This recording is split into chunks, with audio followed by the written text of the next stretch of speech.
13-ാം അധ്യായം 1 മുതൽ 11 വരെയുള്ള വാക്യങ്ങൾ.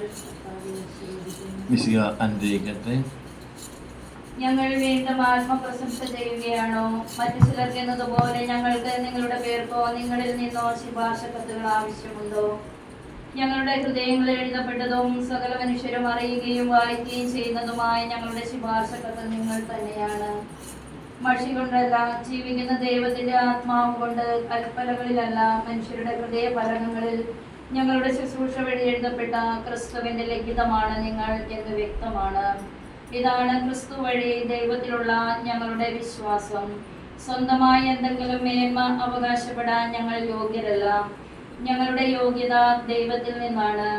അവിടുന്ന് ഞങ്ങളെ എഴുതപ്പെട്ട നിയമത്താലല്ല, ആത്മാവിനാൽ പുതിയ ഉടമ്പടിയുടെ ശുശ്രൂഷകരാകാൻ യോഗ്യരാക്കിയിരിക്കുന്നു. എന്തെന്നാൽ എഴുതപ്പെട്ട നിയമം മൃതിപ്പെടുത്തുന്നു, ആത്മാവ് ജീവിപ്പിക്കുന്നു.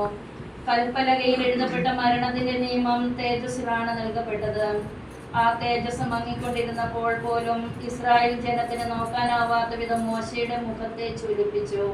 അങ്ങനെയെങ്കിൽ ആത്മാവിന്റെ ശുശ്രൂഷ എത്രയേറെ തേജസ്സുറ്റതായിരിക്കും. എന്തുകൊണ്ടെന്നാൽ ശിക്ഷാവിധിയുടെ ശുശ്രൂഷ തേജോമയമായിരുന്നുവെങ്കിൽ നീതിയുടെ ശുശ്രൂഷ അതിനേക്കാൾ കൂടുതൽ തേജോമയമായിരിക്കണം. ഒരിക്കൽ പ്രശോഭിച്ചിരുന്നത് അതിനെ അതിശയിക്കുന്ന മറ്റൊരു ശോഭ മൂലം നിഷ്പ്രഭമായി തീർന്നു. മങ്ങി മറഞ്ഞു പോയത് തേജസ്സുള്ളതായിരുന്നുവെങ്കിൽ നിലനിൽക്കുന്നത് തീർച്ചയായും അതിനേക്കാൾ തേജസ് ഉള്ളതായിരിക്കണം.